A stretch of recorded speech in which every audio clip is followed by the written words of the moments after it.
bi ardin fala tuqdimu alaih.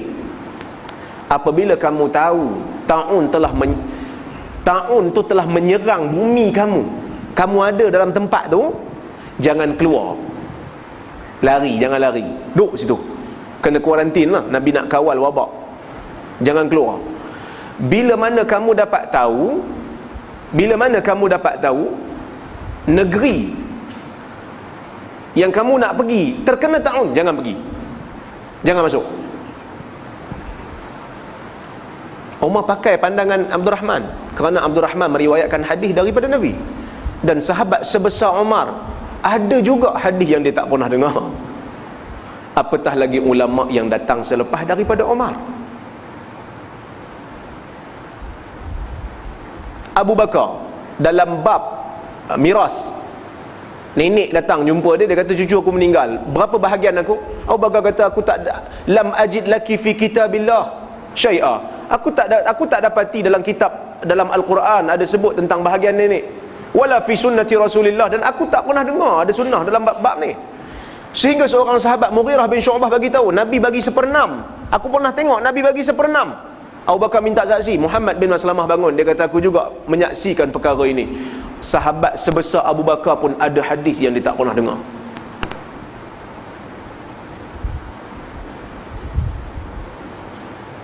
Umar pernah berhukum dengan satu hukum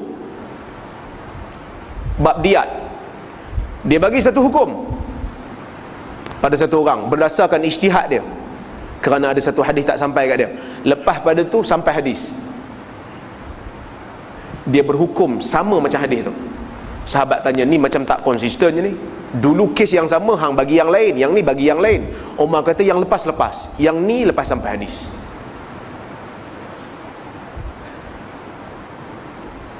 Tu sebab yang kedua lah, hadis tak sampai. Sebab yang ketiga, tuan-tuan, mungkin hadis tu sampai kat dia, tapi sampai dengan jalan yang dhaif, maka dia tak boleh berpegang dengannya.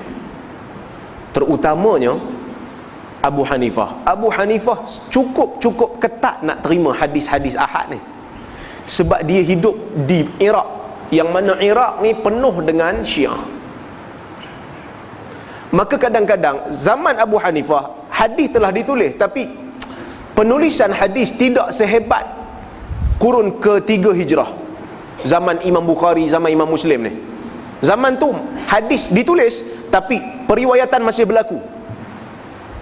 Maka kadang-kadang hadis tu sampai, tapi sampai dengan jalan yang dhaif, maka dia tak boleh terima. Dia kena pakai qiyas juga, dia kena pakai ijtihad. Ataupun ada satu lagi kes, kadang-kadang hadis menjadi perselisihan pandangan di kalangan ulama.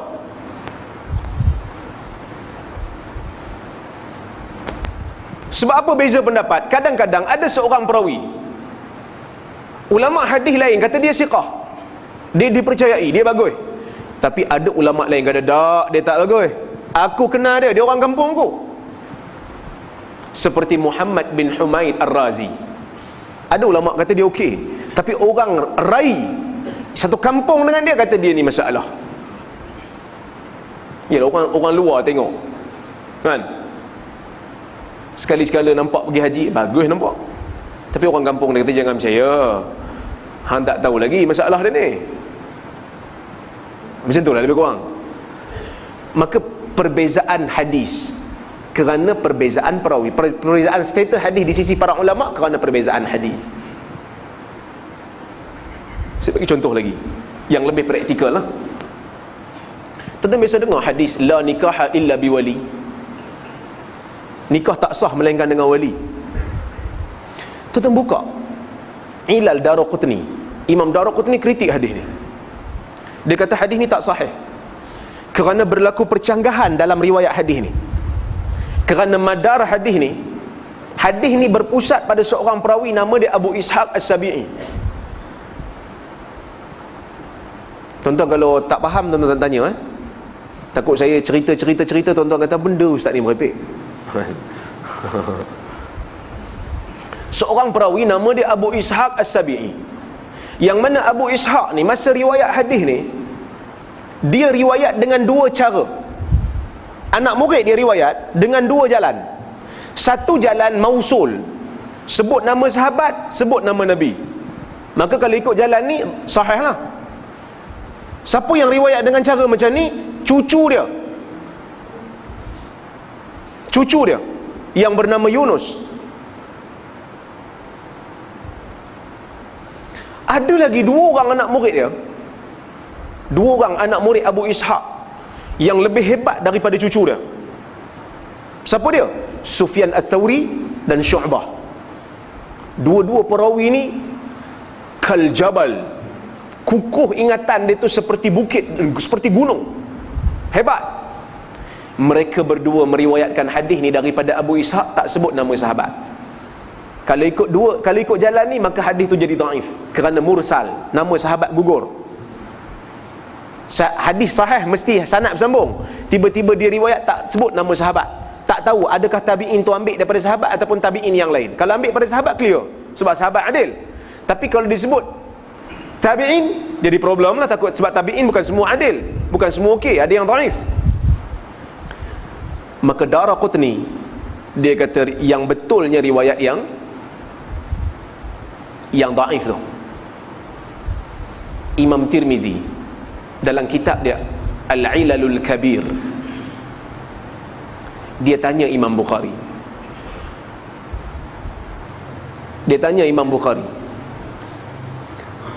mana satu yang sahih? Imam Bukhari kata dua-dua okey.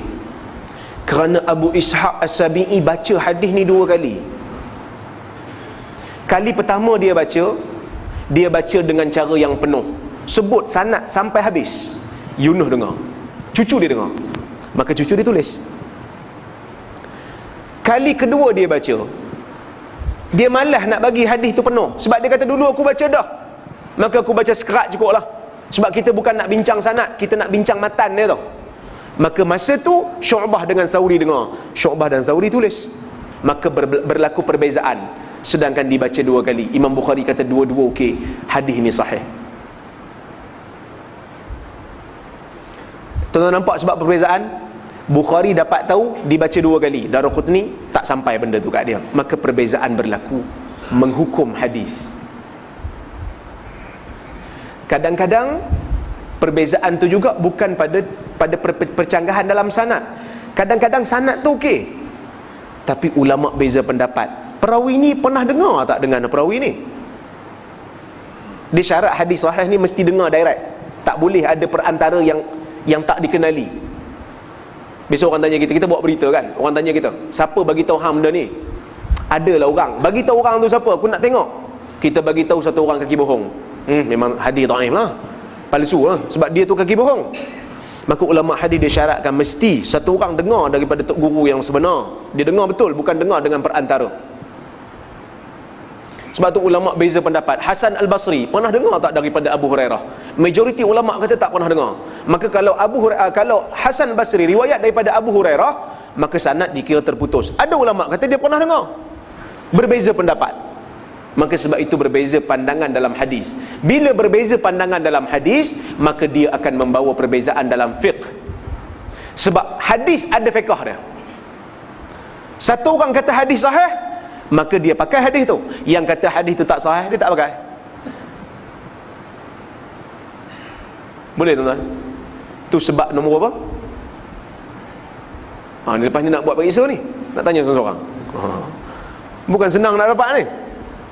Okey. Yang keempat, kadang-kadang mujtahid ni dia terlupa hadis. Manusia kan lupa. Ya ke Ustaz? Ustaz mungkin lupa kot, sebab Ustaz bodoh semacamnya. Takkan Imam Syafi'i bodoh macam Ustaz? Ya, Imam Syafi'i pandai daripada saya. Tapi orang yang lebih pandai pada Imam Syafi'i pun lupa. Siapa? Umar Al-Khattab radhiyallahu anhu. Umar Ibn Al-Khattab pernah lupa satu hadis.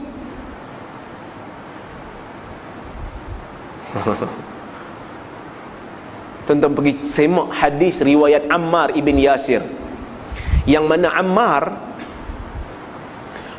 pernah ditanya tentang orang yang tak boleh berwuduk kerana tak ada air. Umar kata dia kena qada. Ammar pergi jumpa Umar, dia kata, Omar, hang tak ingat ke dulu masa kita pergi musafir tak ada air, yang aku berguling-guling kat tanah, lepas tu aku solat, turun ayat tayammum, kata siapa yang tak jumpa air boleh tayammum. Umar kata tak apalah, lepas ni bacalah hadis ni. Umar lupa. Lepas tu baru dia ingat balik. Lepas tu Ammar riwayatkan hadis tu banyak. Umar lupa. Dan yang terakhir, sebelum saya menjawab soalan, saya nak bagi tahu tuan-tuan, kenapa ulama beza pendapat. Yang ni yang paling banyak sekali, iaitu perkataan dalam Quran dan dalam hadis yang mempunyai pelbagai makna. Cara faham berbeza. Tuan-tuan biasa dengar salasata quru wal mutallaqat yatarabbasna bi anfusihinna salasata quru. Orang yang ditalakkan dengan talak yang raj'i, kan, ataupun talak yang bain, dia mesti beriddah. Mana bukan talak matilah, dia mesti talak hidup, dia mesti beriddah dengan 3 quru. Apa maksud perkataan quru? Ada orang Arab kata quru ni haid, ada orang Arab kata quru ni suci. Maka Imam Syafi'i dia tengok dua makna, mana yang paling baik? Imam Syafi'i kata suci, kerana Allah Ta'ala menggunakan perkataan salas. Salas muzakkar. Dia kata salas tu muzakkar. Biasa dalam adat ma'dud, kalau salas muzakkar, ma'dud mesti, kalau adat muzakkar, ma'dud mesti muannas. Maka Imam Syafi'i kata di antara tuhur salasata muannas, terbalik, salasata muannas, maka ma'dud dia mesti muzakkar. Azan ke? Isyarat. Okey, panjang pula. Okey. Muannas. Salasata muannas, ma'dud mesti muzakkar. Dia tengok, dia kata tuhur yang muzakkar. Kan?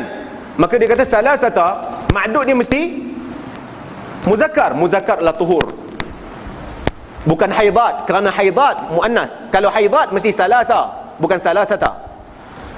Dapat ke Abu Hanifah, dapat dekat Abu Hanifah, dia kata perkataan salasata ialah perkataan yang khas, yang mempunyai makna yang khusus. Bila disebut 3, maknanya 3. Apa itu 3? Selepas 2, sebelum 4. Ini Abu Hanifah. Kalau kita katakan yang tu tuhur, suci, dia takkan jadi 3. Macam mana? Sebab dia kata talak mesti berlaku. Talak sunni berlaku. Kita bila nak talak, mesti talak dalam keadaan dia suci, bukan talak dalam haid. Kalau talak dalam haid, dia jadi bid'ah, talak bid'ah. Kalau talak berlaku dalam suci, maksud dia apa? Katalah 15 hari bulan, lagi 2 minggu lepas tu nak haid, kan? Nak haid. Katalah kita katakan quru' tu dengan maksud suci, so dia akan mula beriddah. Berlaku talak, dia kena mula iddah. Iddah dia bila bermula? Daripada tempoh kena talak ke, ataupun kena tunggu haid dulu baru mula? Kalau kita kata bermula daripada berlakunya talak, maka dia tak akan jadi 3, dia akan jadi 2,5. Kalau kita tak kira yang 15 hari bulan tu, 15 akan datang, baru datang haid tu, kalau kita tak kira yang tu, kita kira lepas suci nanti, lepas haid nanti suci balik, baru kira satu tuhur, dah jadi 3 lebih, 3,5. Sedangkan Allah Ta'ala kata 3. Maka dia kata sebenarnya haid, kalau haid cukup 3, dia kata. Sebab talak berlaku waktu suci. Suci tu habis, haid, satu haid lengkap, masuk suci balik, masuk satu haid, 2. Dia tak ada 2,5, dia tak ada 3,5. Tuan-tuan tengok macam mana ulama berijtihad dalam nak memahami satu perkataan. Nabi sebut dalam hadis riwayat Abu Daud, la talaka fi ighlaq, Tidak ada talak yang sah dalam keadaan ighlaq. Apa maksud ighlaq? Ada ulama kata ighlaq ni maksud dia marah sehingga menutup akal, tak sedar apa, marah sangat, maka talak pada waktu tu tak sah. Ada yang kata dah, bukan marah, dipaksa. Ighlaq tu maksud dipaksa. Maksud dipaksa sehingga tak ada ruang dah kita nak pilih apa. Kalau kita tak talak, dia bunuh kita, maka orang yang dipaksa tidak sah talak dia. Ada yang kata gila. Maksud ighlaq tu gila. Kerana perkataan ighlaq yang disebut oleh Nabi dalam hadis itu berbeza-beza maknanya, boleh ditafsirkan dengan pelbagai tafsiran. Maka inilah sebab kenapa, antara lah, bukan semua, antara sebab yang ulama berbeza pendapat. Kita balik pada persoalan, benarkah orang Melayu ini bermazhab dengan mazhab Syafi'i? Kalau kita tengok pada enactment negeri, kalau Perak memang disebut mazhab rasmi negeri ini ialah mazhab Syafi'i, kecuali jika dinyatakan sebaliknya. Dalam banyak-banyak negeri, satu negeri je yang lain, iaitu Perlis. Kerana Perlis dia kata mazhab kami ialah ahli sunnah. Dalam bab fiqh tidak ada mazhab rasmi, kita akan tengok semua pandangan. Kita akan pilih mana-mana yang mempunyai dalil yang kuat. Tapi negeri lain dia guna mazhab Syafi'i sebagai mazhab rasmi. Cuma itu orang yang pihak berkuasa agama. Masyarakat awam macam mana? Dia kata negeri dah kata Syafi'i, ustaz, kita Syafi'i lah. Dah. Zaman Imam Ahmad,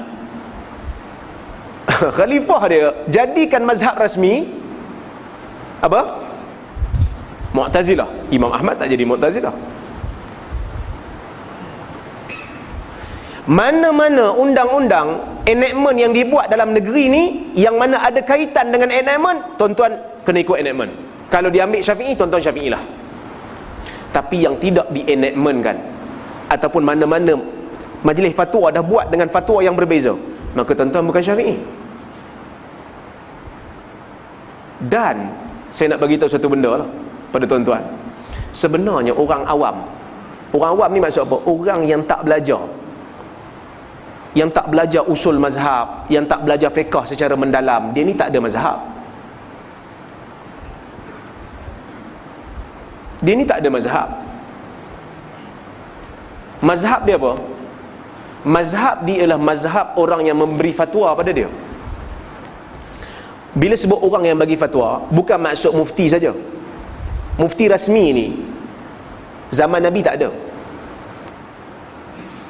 Mufti rasmi ni diwujudkan jawatan, mufti kerajaan ni, jawatan ni diwujudkan zaman bila? Zaman Osmaniyah baru muncul. Sebelum tu tak muncul mufti-mufti rasmi ni. Siapa yang digelar sebagai mufti ialah orang yang mengajar.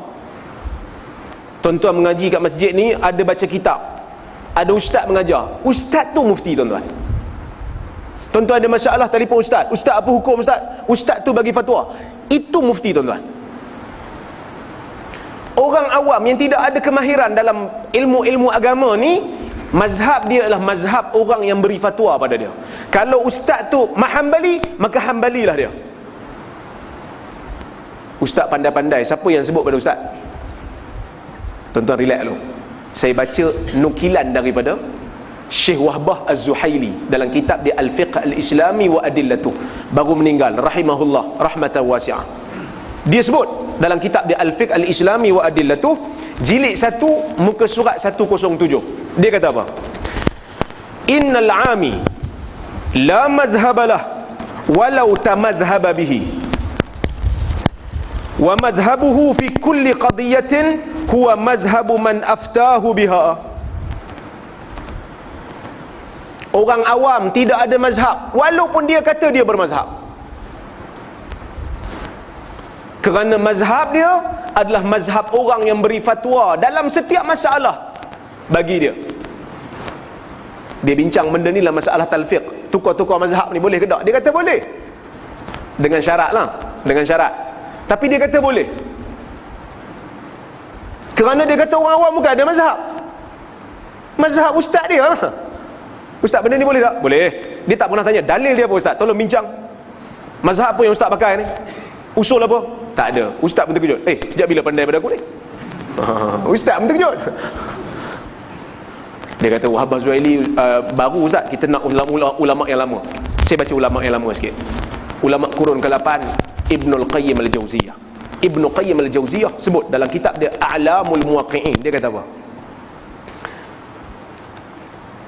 Bal la yasihhu lil 'ami madhhabun lahu لأن المذهب إنما يكون ممن له نوع نظر واستدلال ويكون بصيرا بالمذهب على حسبه أو لمن قرأ كتابا في فروع ذلك المذهب وعرف فتاوى إمامه وأقواله وأمن لم يتأهل لذلك البتة بل قال أنا شافعي أو حنبلي أو غير ذلك لم يصر كذلك بمجرد القول كما لو قال أنا فقيه أو نحوي. Faham? Tak faham kan? Saya terjemah. Kata Imam Ibnul Qayyim, tidak sah bagi seorang awam mana-mana mazhab. Maknanya dia nak kata, kalau ada orang awam mengaku saya mazhab Syafi'i, dia kata tak sah, dakwaan tu tak betul, dia kata. Sebab dia kata kerana bermazhab ini innama yakun, ialah bagi orang yang ada nazar wastidlal, bagi orang yang ada kemampuan untuk melihat kitab-kitab fiqh dan ada kemampuan nak istidlal, nak ambil hukum daripada dalil berdasarkan pandangan ulama mazhab. Dia boleh baca dan dia boleh tengok. Wa yakunu basiran bil mazhab ala hasabih, dan dia faham dengan mazhab yang dia kata dia mazhab tu. Au liman qara'a kitaban fi furu'i dzalikal madhhab, ataupun bagi orang yang membaca furu' kitab mazhab tu. Dia tak baca usul pun tak apa, dia baca furu'. Furu' ni maksud kitab fiqh, bukan kitab usul. Dia baca kitab fiqh mazhab tu, dia jadilah mazhab Syafi'i. Tonton kitab Syafi'i, tonton baca kitab apa? Ke tonton baca berita harian? Harakah bukan kitab Syafi'i. Berita harian pun sama, bukan kitab Syafi'i. Kalau orang yang duduk di pondok dia baca kitab Syafi'i, ya, dia mazhab Syafi'i. Yang ada kemampuan lah, yang tahu usul mazhab imam dia. Lepas tu dia kata, wa arafa fatawa imamih wa aqwalih, dan dia mengetahui pandangan mazhab imam dia, pandangan imam mazhab tu dan kata-kata imam mazhab tu. Adapun sesiapa yang tidak ada kemampuan untuk melakukan perkara itu, jika dia kata saya Syafi'i ataupun Hanbali ataupun selainnya, dia tak jadi Syafi'i, dia tak jadi Hanbali. Dia kata semata-mata dengan kata-kata. Seperti mana satu orang dia mengaku dia faqih, dia mengaku dia ahli bahasa nahwi, ahli nahwu, sedangkan dia tak ada kepakaran dalam nahwu. Boleh jadi saya ni pakar nahwu, orang pun tengok betul pakar nahwu ni, tak erti apa pun, fa'il maf'ul terbalik. Fa'il dia bagi jadi mansub kan, maf'ul bih dia jadi marfu'. Kacau, tak jadi. Begitu juga dengan orang yang mengaku bermazhab.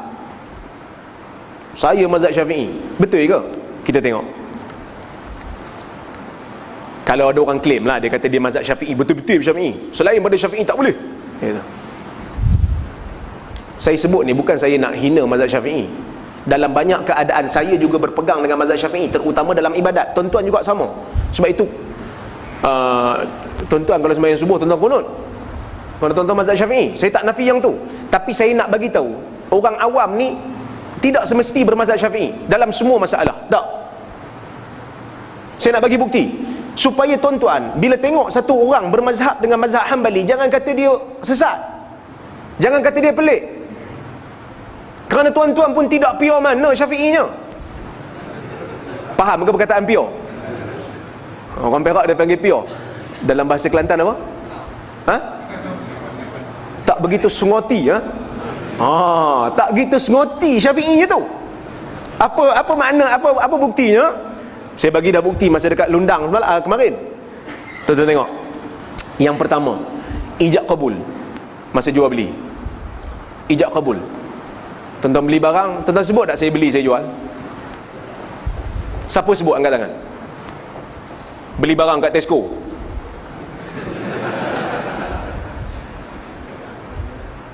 Ada beli? Ada sebut saya beli saya jual. Tuan-tuan pergi warung minum kopi, masa bayar beli saya beli saya jual, ada? Tuan-tuan tidak bermazhab Syafi'i dalam masalah ini. Kadang-kadang kita beli barang kan, kita beli barang dekat kedai Cina tu kata, "Haji, saya jual." Kita pun terkejut. Syafi'i rupanya Cina ni. Dia Cina Muslim lah kan. Dia yang Syafi'i, bukan kita. Kerana dalam masalah itu kebanyakan Melayu telah ambil mazhab Hambali yang mengatakan bai' ta'ati, jual beli yang tak ada ijab kabul, tapi difahami memang nak jual dan nak beli sah. Kerana Imam Syafi'i tak boleh. Dia kata mesti sebut saya beli saya jual. Clear? Okay. Yang kedua, tuan-tuan pergi haji, pergi umrah, tukar mazhab tak?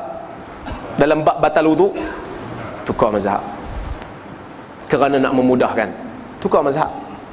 Yang ketiga, tuan-tuan pergi bank nak buat pembiayaan, nak buat financing untuk beli motor, beli kereta. Biasa buat tak? Mesti punya. Kalau guna Islamic banking lah, dia guna kaedah apa? Al-ijarah summal bai', sewa kemudian beli. Pertama sekali tuan-tuan kena sign agreement, janji. Yang mana janji tu tuan-tuan janji dengan bank. Lepas bank beli motor yang tuan-tuan nak beli tu, tuan-tuan akan sewa daripada bank selama beberapa tahun. Yang disebutkan dalam akad, katalah selama 2 tahun ataupun 3 tahun. Lepas tu bank akan jual motor tu pada tuan-tuan. Tuan-tuan sign agreement tu. Agreement tu design menggunakan mazhab apa? Maliki.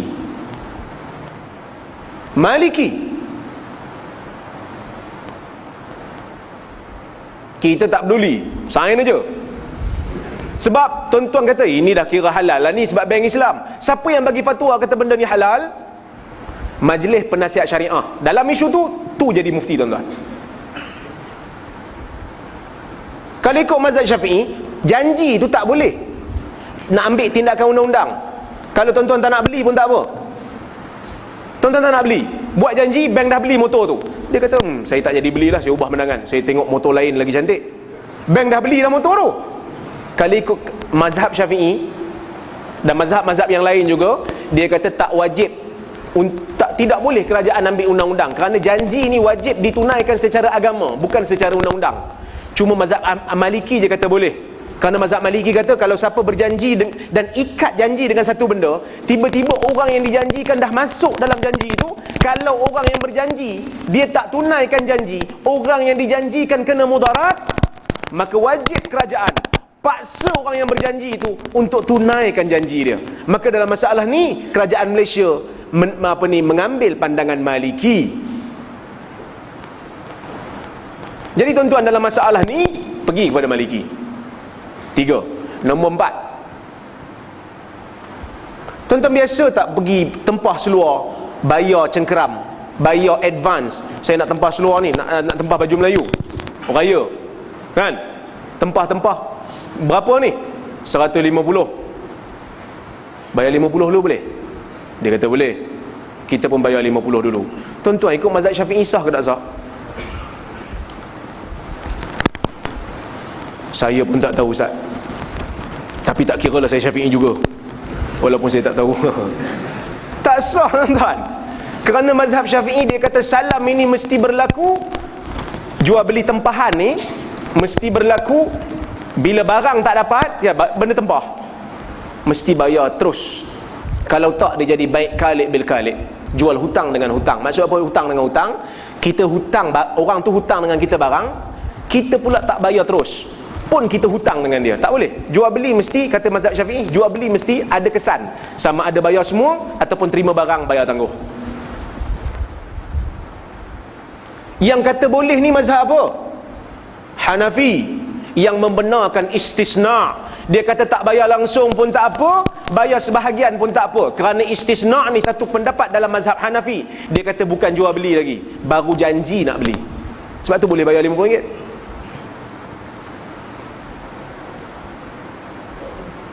Yang kelima, tuan-tuan nak beli rumah, Ejen kata kalau nak booking kena bayar 1,000. Kalau jadi beli 1,000 sebahagian daripada deposit 10%. Katalah harga rumah 300,000, tuan-tuan nak booking, maknanya dia punya bayaran yang tuan-tuan kena buat 3,000 lah. 10% kan? Ke 30,000? 30,000. Booking kena bayar 1,000. Kalau 1,000 ni kalau tuan-tuan jadi beli, dia kata kalau encik jadi beli 1,000 ni, dia jadi sebahagian daripada deposit, mana kena bayar baki 29,000. Kalau tak jadi 1,000 ni hangus, kecuali kalau loan tak lulus, dia pulang balik. Tapi kalau tuan-tuan dah booking bayar 1,000, tiba-tiba tu ubah fikiran, tak nak beli rumah kat sini kot, nak beli tempat lain, 1,000 tu hangus. Jual beli ni dipanggil urbun. Urbun ni sah ke tak dalam mazhab Syafi'i? Tak sah. Yang kata sah mazhab Hambali. Dalam isu ni tuan-tuan tukar mazhab Hambali. Siapa yang jadi mufti tuan-tuan? Cina yang jual rumah. Tuan-tuan tak pernah tanya boleh ke tak? Bayar zakat fitrah pakai duit, ikut mazhab Syafi'i ke tidak? Tak boleh ikut mazhab Syafi'i. Mesti bayar guna barang yang kita wajib zakat tu apa? Padi. Bawa padi 5-6 guni pada pejabat zakat. Pejabat zakat pun terkejut. Mana aku nak letak guni ni? Yang bela lembu, 5 ekor lembu dia bawa. Yang bela kambing, 5 ekor kambing dia bawa. Ni pasal apa ni? Nak bayar zakat, dia kata. Pejabat agama kata tak ada, dalam masalah ni kita tukar dah mazhab. Tukar ambil Hanafi, boleh bayar guna nilai.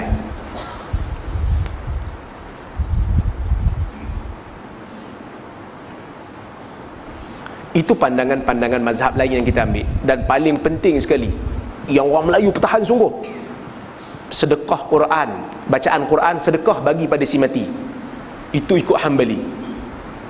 Tuan-tuan dok kata yang tak kunut ni sesat, Hambali sesat tau pada tuan-tuan. Tapi dalam bab bacaan Quran, tuan-tuan yang ambil mazhab Hambali. Punyalah kita ni. Tu saya kata, kadang-kadang kita pergi ke Mesir, anak-anak kita pergi Mesir. Sebelum pergi Mesir, kita belajar dekat sekolah yang bermazhab Syafi'i, kita kunut subuh. Sampai dekat Mesir, kita duduk wisma yang ada surau sendiri, semua Melayu belaka, semua muka-muka mazhab Syafi'i belaka. Semayang dekat surau kunut, walaupun majoriti masjid Arab yang dekat Kahirah tu tak kunut subuh. Tapi orang Arab dia tahu orang Melayu kunut subuh dekat surau sendiri, dia tak kata sesat sebab dia tahu ni Syafi'i. Orang Melayu baca kunut baca kunut subuh dekat Mesir, orang Mesir faham jadi Syafi'i. Tapi orang Mesir mari, kalau semayang dekat tempat kita tak kunut kerana dia Hanafi, tiba-tiba jadi Wahabi. Sedangkan dia Hanafi.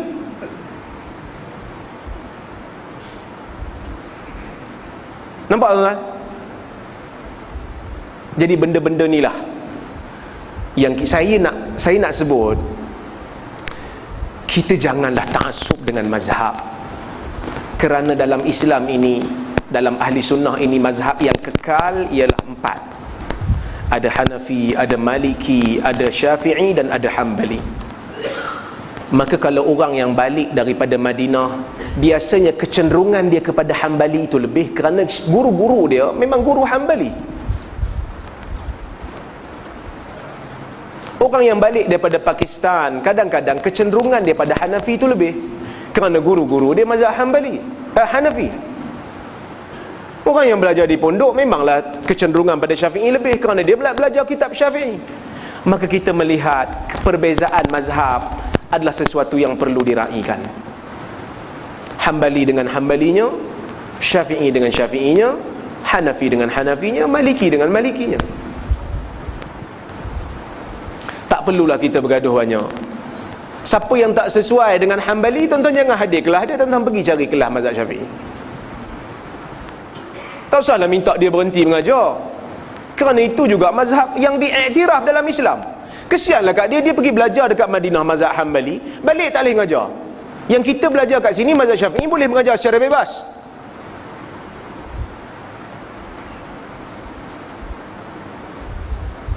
Itu yang saya nak, supaya keluasan itu ada.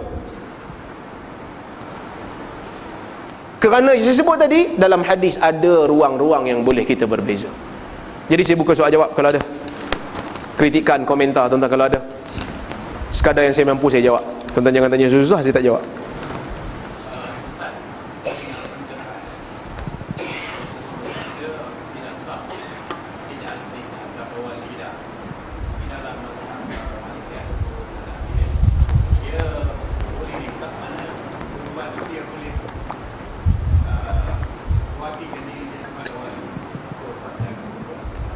Okey, bila saya kata, okay, masih soalan bagus. Bila saya kata ada perbezaan pandangan, bukan makna kita boleh pilih ikut suka-suka. Maksud dia kita kena pilih pandangan yang terkuat dalam masalah itu. Jadi dalam masalah pandangan Hanafi kata orang perempuan boleh nikahkan diri dia sendiri, pandangan itu pandangan yang tidak tepat. Pandangan yang tepat ialah pandangan majoriti ulama kerana ada hadis yang sahih. Yang mana Nabi sendiri cakap tidak sah nikah melainkan dengan wali. Sebab apa orang perempuan ni nikah kena ada wali? Kerana orang perempuan ni fizikal dia lemah. Nanti bila berlaku masalah dia dengan suami dia, yang akan bela dia adalah wali dia. Sebab itu kena ada wali. Bila kahwin kena ada wali. Jangan belakangkan wali. Sebab nanti bila dah lebam 2 biji mata kena wrestling dengan suami, masa tu baru cari wali. Satu perkara. Yang keduanya, bila mana hakim telah memutuskan sesuatu masalah dalam pandangan itu, ataupun mufti rasmi dah keluar enactment, keluar fatwa, kan, keluar fatwa yang mana dia nak pilih pandangan itu, maka kita hukmul qadhi yarfa'ul khilaf. Hukuman qadhi memutuskan khilaf. Katalah talak 3 serentak. Talak 3 dalam satu majlis. Dia tak pernah talak isteri dia lagi. Dia kata, Mina, kau masak sayur asam tak berbelacan, talak 3. Kan? Serentak. Kalau negeri ni kata, enactment kata talak 3 jatuh 3, tuan-tuan tak boleh kata saya guna mazhab Ibn Taymiyah, jatuh 1 je. Hakim boleh tetapkan. Yang tu tuan-tuan kena ikut. Beza kalau tuan-tuan pergi kat Perlis, dah talak 3 kan? Allah, mak dia kata, menyesalnya aku talak 3.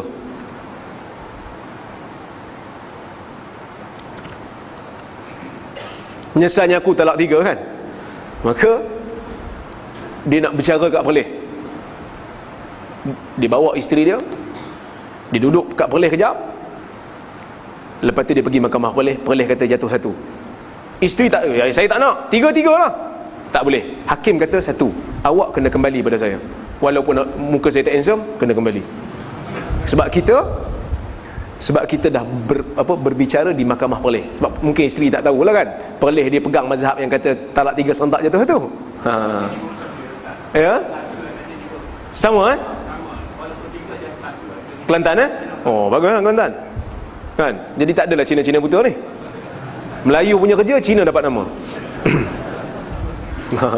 Siang kat Cina kan. Tertinggal sunnah atau terlebih kehadapan dari sunnah. Apakah kesan terhadap keturunan Islam kepada jasa? Apa maksud terlebih kehadapan dari sunnah? Saya tak faham. Dia kata tertinggal sunnah atau terlebih kehadapan dari sunnah.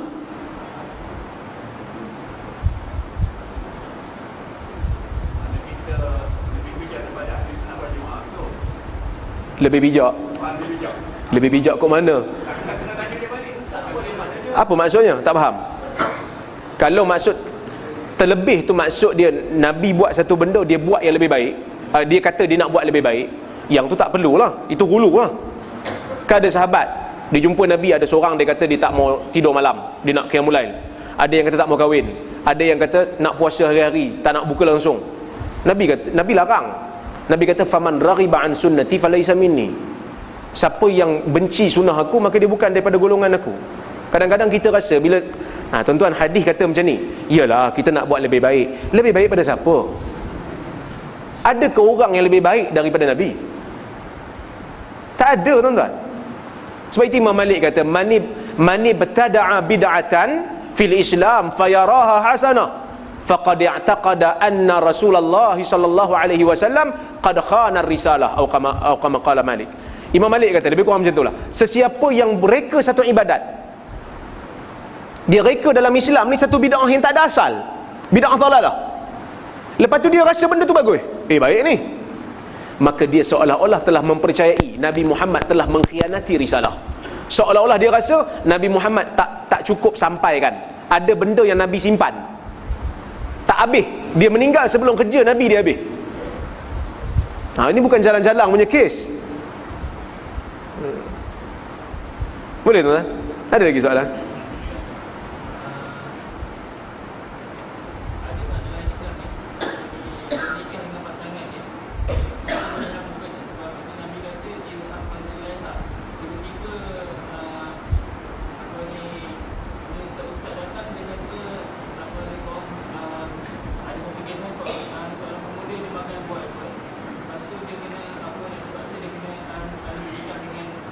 Kisah itu kisah yang batil. Kisah yang makan apple tu tak betul. Kisah tu tak betul. Nak kahwin ni kena tengoklah muka, kan? Kena tengok muka. Unzur ilaiha. Nabi suruh sahabat tu tengok muka dia. Dia tengok muka comel, barulah ada nafsu nak kahwin. Tengok-tengok, buka-buka, opera Cina, kan? Tak jadi ni. Duit keluar 20 ribu dah hantaran. Kan? Jadi muka ni pun orang perempuan kadang-kadang kita tengok, saya tengok isteri saya cantik, tuan tengok macam mana dia tengok cantik, tapi tak apalah duit saya, kan? Kalau tuan-tuan ada duit lain, tuan-tuan pilihlah orang lain yang mata tuan-tuan rasa okey, kan? Tadi soalan tadi Ustaz, Ustaz tanya soalan.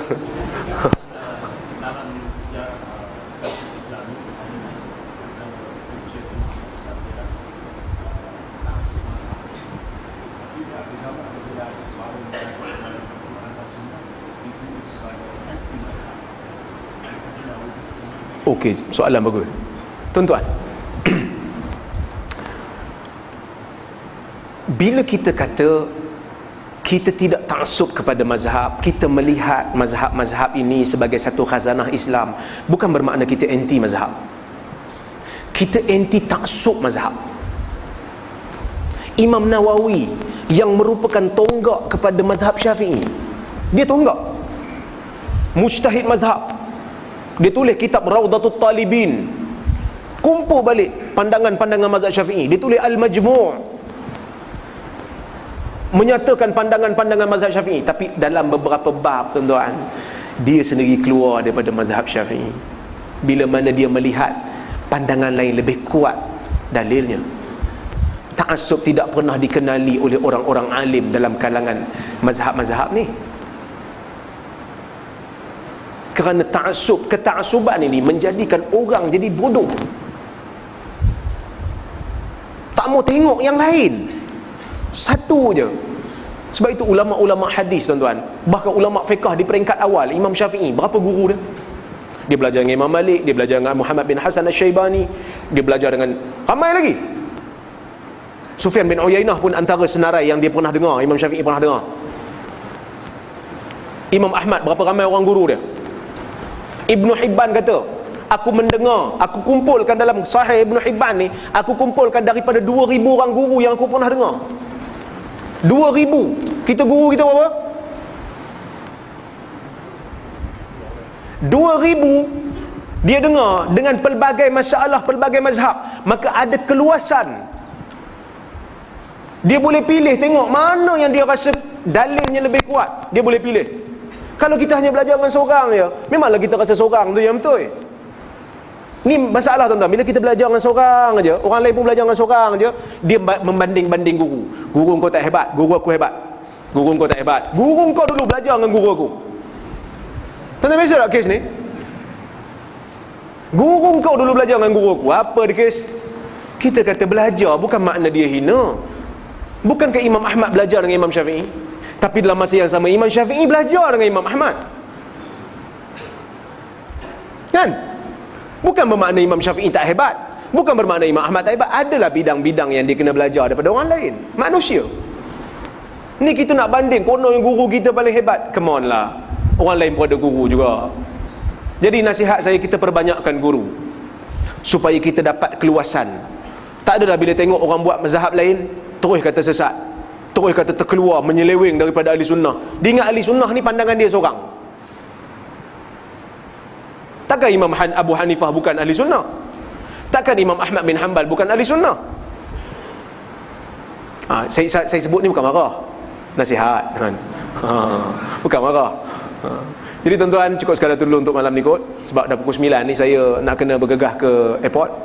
Flight saya pukul 10.30. Asal 11 suku, tiba-tiba dia kata 10.30, jadi saya kena pergi beredar. Terima kasih banyak-banyak atas jemputan, dan saya tengok kehadiran yang ramai. Masya Allah, hebat orang Kelantan, minat dengan ilmu.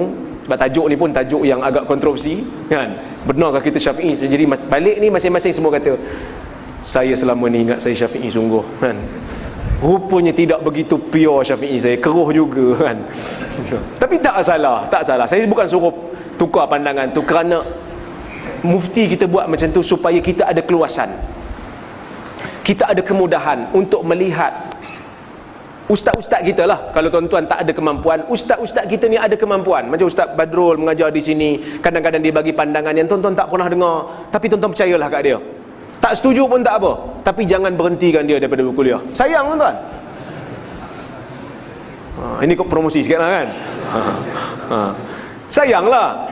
Sebab saya pernah kena mengajar Sahih Bukhari dekat satu surau. Mengajar. Orang tengok pelik. Setiausaha bagi tahu saya, Ustaz, dia orang tak bersetuju dengan Ustaz mengajar. Esok pegawai pejabat agama telefon saya. Dia kata, Syekh, entah cerita apa dekat surau tu, tak ada baca Sahih Bukhari. Dia orang kata pelik. Tak tahulah kalau Sahih Bukhari pelik. Tentang slow-slow sikit lah mengajar. Tak apalah, kita slow apa ni. Setiausaha kata, tak apalah Ustaz, Ustaz rehat kejap. Rupanya bukan kejap, selama-lamanya aku berehat. Pada muka memang lah. Orang Perak tak nak, orang Kelantan nak. Kan? Tak dapat ilmu lah. Saya bukan kata saya ada ilmu, tapi bolehlah sikit-sikit nak cerita kan? Bolehlah sikit. Jadi biar ada keluasan. Tak setuju tak apa, banyak benda kita bersetuju. Tak setuju tak apa. Apa yang saya sebut malam ni pun saya tahu ada yang panas telinga, merah telinga, nampak tuan-tuan. Tapi kita berbeza dalam suasana yang harmoni. Macam saya lah kat universiti kan, saya mengajar di universiti. Universiti ni dia ada kecenderungan, ada pensyarah yang pandangan ni, ada pensyarah yang pandangan ni. Tapi kami boleh duduk sekali. Bila bincang, tengah makan, kita tak setuju dengan pandangan entah, kami tak setuju. Tapi dalam masa yang sama kita senyum lah. Yang mana kita berbeza lah. Yang mana yang kita berbeza, kita boleh duduk sekali. Biar ukhuwah tu ada. Persaudaraan tu tak bermasam muka. Dan ustaz yang nak cerita pandangan yang berbeza tu, janganlah pula pergi maki hamun mazhab yang dia kata tak betul tu. Ini siapa yang pegang mazhab ni tuan-tuan, akal tak ada. Siapa yang pegang mazhab ni himar. Orang mendengar lain macam ustaz ni. Bagi tahulah agak kurang tepat, walaupun dia disebut oleh Abu Hanifah, tapi saya agak kurang bersetuju kerana mazhab ni bagi saya lebih kuat. Kita yang tak setuju, hang siapa nak kata lebih pandai pada Abu Hanifah? Hang siapa? Tak, kita membandingkan pendapat. Abu Hanifah versus Syafi'i versus Hanbali. Tiga-tiga ni hebat. Kita cuma memilih. Kita dengar ceramah, ustaz ni datang ceramah, lepas tu ustaz tu datang ceramah. Kita kata antara ustaz ni dengan ustaz tu, nampak ustaz ni bagus lagi ilmu dia. Bukan makna kita pandai lagi pada ustaz tu, tapi kita dengar, kita boleh buat perbandingan. Mana lebih kukuh ilmunya, mana yang cerai ilmunya. Faham cerai? Cerai ni maknanya tak apa nak mantap sangat lah kan. Dia keruh-keruh sikit. Kita boleh buat perbandingan. Macam tu juga dalam masalah-masalah fiqah ni, kadang-kadang kami yang belajar adalah sedikit pengetahuan, boleh pilih pandangan. Jadi tuan-tuan, mudah-mudahan dengan pencerahan yang saya bagi pada malam ini memberikan sedikit keluasan supaya kita boleh menerima pelbagai mazhab yang ada dalam Islam. Aqulu qawli hadza wa astaghfirullahal azim li wa lakum. Wassalamualaikum warahmatullahi wabarakatuh. Jumpa lagi insya-Allah. Saya minta maaf kalau terkasar bahasa, tersilap kata.